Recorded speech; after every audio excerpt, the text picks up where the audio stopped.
All right, Chapter 18, Season 3, Episode 2 of The Mandalorian was called The Mines of Mandalore. I keep wanting to say The Mines of Moria because there was a lot of Lord of the Rings references I saw in this episode. It was good. It was better than last week for sure. And if you're Hasbro, you're thrilled with this episode because you're going to get a lot of use out of those old R5D4 molds. All right, so I'm a little under the weather this week, so please don't get too close. Stand back. This episode starts off on Tatooine, and we get a lot of Star Wars stuff thrown at us. Apparently, it's the Bonta Eve week, and there's Jawas, and there's a Rodian, there's pit droids, and there is our favorite mechanic lady. We love her so dearly. She's in every Star Wars series. I'm sure she's going to show up in Andor. Can't wait. And Mandalorian arrives in his Naboo starfighter with Grogu, and he needs an IG memory circuit for IG-11. He is just so damn determined to fix IG-11. I wrote in my notes, why? And the show says, okay, Eric, I'm going to tell you why. Because Mandalorian needs a droid that can do some spelunking. So you got to do spelunking on Mandalore, apparently. So what does our mechanic lady do but sell him an R5D4 unit? It's the next best thing, right? And she even mods his starfighter, so I hope when Hasbro comes out with that HasLab, probably next week, they give us the ability to mod out the back compartment, so here's hoping. And Mandalorian flies off with Grogu and R5D4, and there's like fireworks, and I go, yay! Alright, so Baby Yoda and Mandalorian and R5D4, they arrive at Mandalore, and they're in the atmosphere, and it's very rainy, and you can't see it. I'm thinking he could really use like a windshield wiper. I don't know. That's what I was thinking.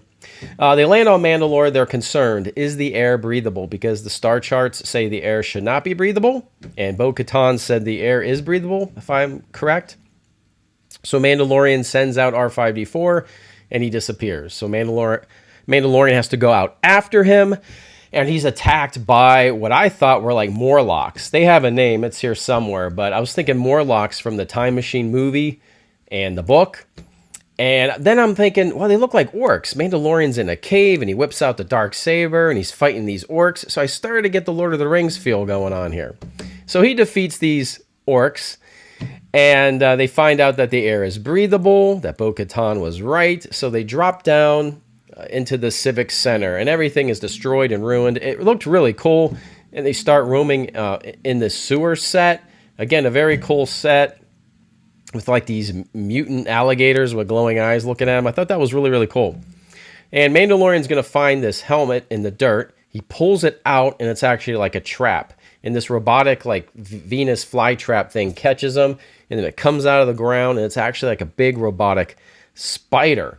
But it reminded me kind of like a dialect because it's machinery, but like the head has like an organic being, an eye in it. You can see through the window, so it was giving me like Doctor Who vibes. But the spider itself was giving me like Shelob vibes from, again, Lord of the Rings. So very cool. I like the design of that thing a lot. So this spider like puts Mandalorian on like a rotisserie, like the Ewoks did with Han Solo. And then another robot, like a creature, comes out of the spider. So the spider was really his vehicle, and he looks like a miniature General Grievous.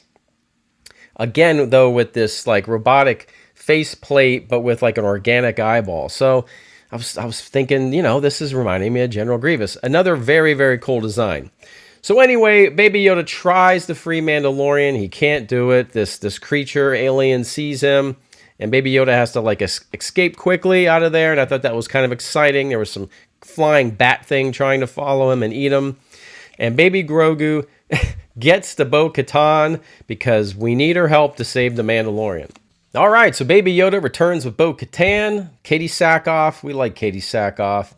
And first she has to fight these orcs, but she whoops them. She knows what they are. They're called Alamites, and they've been there a long time, even during her time, apparently, so they're not mutations. So she defeats the orcs. Then she goes down to where the Mandalorian is being held captive, and she fights that General Grievous guy, alien robot hybrid thing, and she beats him. And when it's on the ground, its head detaches and crawls away, and inside the head is that organic eye. And I guess she turns her back on it, and it comes back because it crawled in the big spider Shelob suit, and then she's got to fight that, but she whips that even faster, so it's kind of anticlimactic. But anyway, she saves Mandalorian, and there you go. Go Bo-Katan.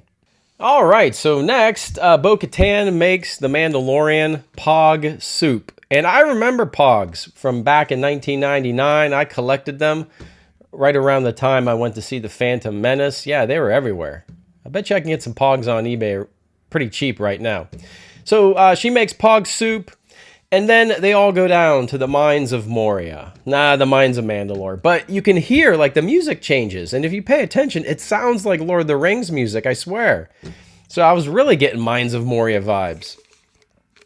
And Bo-Katan, she starts talking about, Mandalore and her dad, that her dad died defending Mandalore. And then Din Djarin says, "This is the way."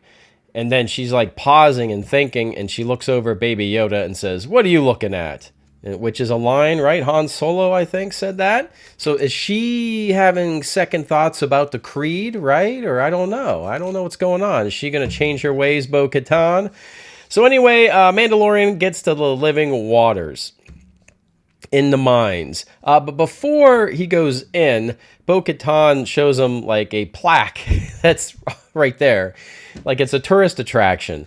And it says something about that the living waters was once the lair of the mythosaur, which is the symbol of Mandalore. And Mandalore the Great tamed the beast, and that's why it's the symbol of the planet. So she's like giving him like a history lesson or being the tour guide. And then Mandalorian takes off some of his clothes, but he still basically leaves his clothes on and goes into the living waters. And for some reason, I still don't know, he just like falls in and falls like all the way in, like, I don't know, like hundreds and hundreds of feet down in, and is like knocked out laying at the bottom of the living waters. Bo-Katan has to go in and save him again, jumps in, and then pulls him out. And she's pulling him out using her jetpack. And it looks good that they're underwater. And she passes like this eye. And then the camera starts revealing to us that it's the great mythosaur from legend. So there is a living, huge, the creature's huge. I didn't know they were that big. The thing is ginormous. A ginormous living mythosaur in the living waters. And then she pulls Mandalorian out, and she's like stunned and like looking at the water, and the show ends. And it's like her thinking, wow, is she having second thoughts? Is there a prophecy to unfold here? We have the dark saber, we have a mythosaur. So what's going through her head? All right, so all in all, this was a much better episode than the first week. I enjoyed it. I enjoyed all the mystery and history of Mandalore. I liked all the creature design. Good stuff. Nice little action scenes sprinkled throughout. So some good creativity here on episode 2. So let me know what you guys think in the comments. I always like to talk to you. So hit me up in the comments. If you're new here, subscribe and all that jazz, because look, I know how to have a good time. All right? Join the party. Everybody have a great day, a great night. I will see you soon. And as always, I will see you on the new.